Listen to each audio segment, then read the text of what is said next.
What's up, guys? It is the Fly Aunt Ebony Ivory, and I'm coming to you with my Belle Collective recap. All right, so we're going to jump right in. We open up the episode with LP, who is Letitia Pearson, crying about Marie and Trice refusing to talk at the park. Listen, Marie is over it. She got 99 problems, and Trice ain't one. Trice reiterates that her and LP are barely good. And this is why she's in her confessional. It's not in even LP's face. She reiterates that her and LP are barely good. So she needs to stop. She needs to stop crying and move on. All right. So they're not talking at the park. We move on. Marie and her cousin decide to meet up at a coffee shop. Marie's cousin's name is Nettie. Nettie has worked for Hamilton Davis for almost 14 years till she quits. So basically, Marie wants to know, what's the problem, Nettie? What's going on between us? Nettie lets Marie know that Marie feels like she's better than some of the family, including her. You feel like Marie feels like she's better than you. That sounds like a you problem. Nettie says Marie got an opportunity. She took it, and Marie ain't done nothing for the rest of them.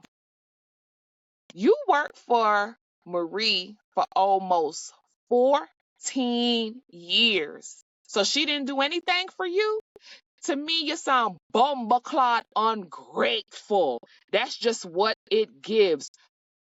Unadulterated ungratefulness. How dare you? So Marie is saying, when I was sick and going through everything with lupus, did y'all ever come to my aid? And the cousin gonna say no, but that's how you wanted it. I'm like, well, damn. So Nettie needs $3,000 for a lease. Marie says she gonna give it to her, but will she come work a couple of hours at the clinic for it? And she says, if I got to come back to Hamilton and Davis to work home care, I'd pass on that. But basically, she'll take the money without the work. Marie says she's opening her opioid clinic, having a grand opening, and would she come? She said she would. Marie just lets her know she'll give her the money and make sure that happens. And, she hopes to see her at the opening of the opioid clinic, and they leave. So next we have a supposed double date between Akeisha, Willie, and So Gucci and JJ. Willie unfortunately couldn't make it to the double date, but he was there in spirit via FaceTime, and he was cheering on Akeisha. It was really, really cute. They had a nice little game of pickleball. Akeisha lets them know that, Selena was there. Trice has been bringing her around at the +1, and she just wants to make sure that, everything is transparent and clear about it. Basically, they still got this peace bond order, and she just can't be around Selena. And then comes to find out as well, JJ don't want nothing to do with Selena, and so therefore his wife, she can't be making no peace either, because he got his own feelings about it. And we'll hear about that a little later. All right, so we're switching gears. Glenn goes to meet up with his cousin Dwight. They go to fish and have a little drink. And I love that he can go to his friend's house and fish. Okay, that's that Mississippi. So he goes over. He wants to discuss with his cousin quitting his job. When he's been on this job 14 years. And he wants to go into truck driving, basically. Which is, he's saying that the reason why he wants to quit his job, he's missing out on precious time with their son Josh and all of this stuff, and he wants to be home more often. But I'm not sure how he's going to drive trucks and newly start driving trucks and think he's going to be home that often. So give me your thoughts on that. Is this a good decision for him to go into trucking, logistics, and all of that and quit a job that's been stable for him for 14 years? Give me your thoughts. So his cousin Dwight gives some sound advice. He says, you got to understand, this has provided and given your family a lot of stability. So Of course, she may be hesitant. Glenn's like, well, I see her empowering, encouraging women to be entrepreneurs. But when it comes to me, I didn't get that same thing. So, and then Glenn goes into complaining about not being a priority in a marriage. And I'm like, I'm tired of this song and dance. I really, really am. Somebody, please give me a supplement because I'm sick of it. I'm so sick of it. Glenn can't even behave in his DMs. And what? He wants to be trusted to go out on the road and truck drive too? I cannot. I cannot. So we switching gears. We go to Marie's office and they are trying to have a meeting about the opening of the opioid clinic. And, prior to the meeting, Etsy had informed Marie that, she has to go on a lung transplant list because of the lupus. Part of Etsy's lungs are dead. That's the words that they use. I don't know what would be the professional medical term for it, but she has to get a lung transplant. She will have to get a lung transplant eventually. And it's very scary for Marie. They've been friends over 20 years. They've built this business. And Essie just says, look, friend, it's going to be all right. Marie is very, very emotional.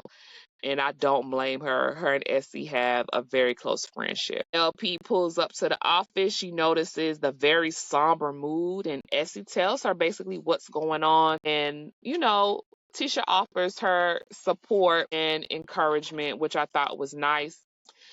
Marie brings up the fact that she's not interested in talking to Trice and she's sick of LP pushing the issue.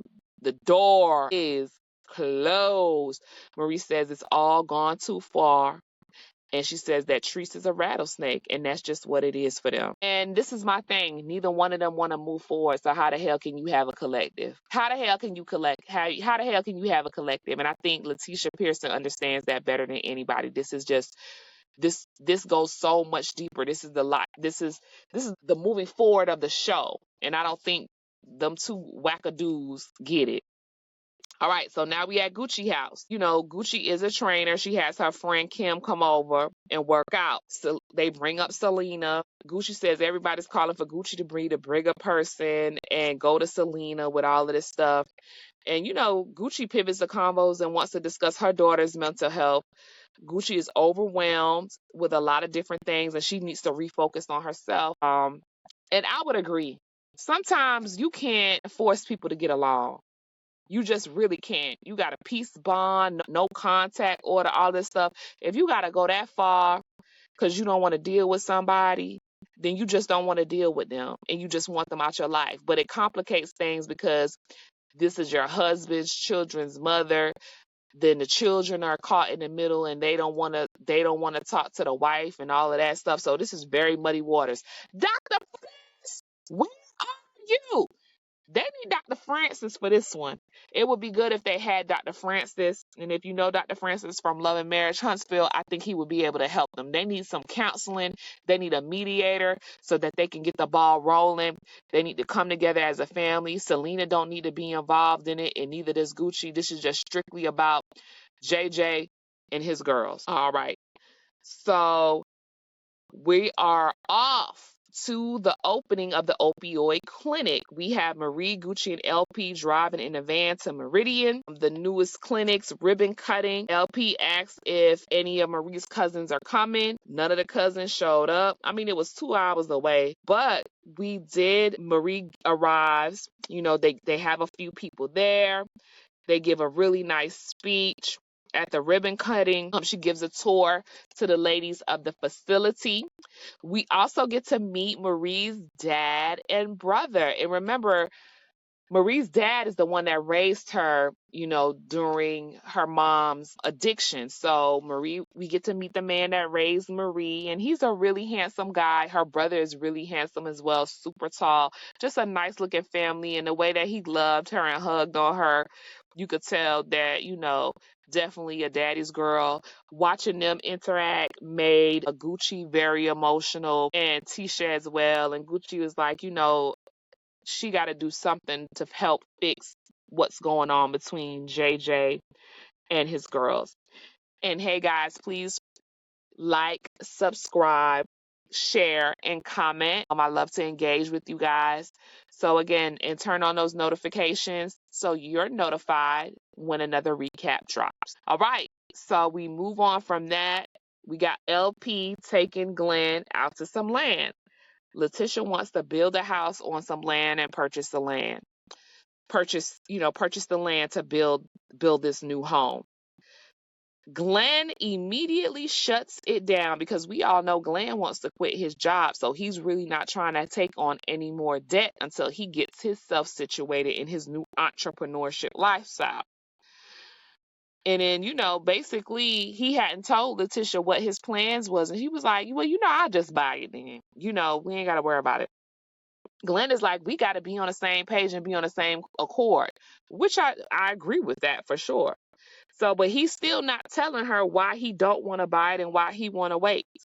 So LP brings up the fact that she's going to have a brunch in NOLA and she wants to invite the men as well and have the men come out to the women empowerment brunch, which is cute. Then Glenn drops a bomb on her and tells her that he quit his job. And she said, what you mean you quit?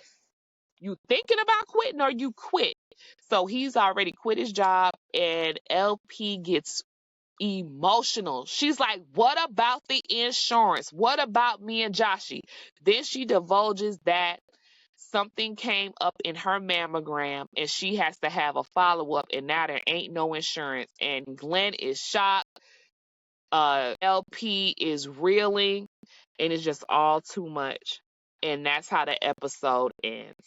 All right, so this was season 5, episode 4, Belle Collective. Don't forget to like and subscribe and comment, and I will see you on the next recap. Auntie loves you.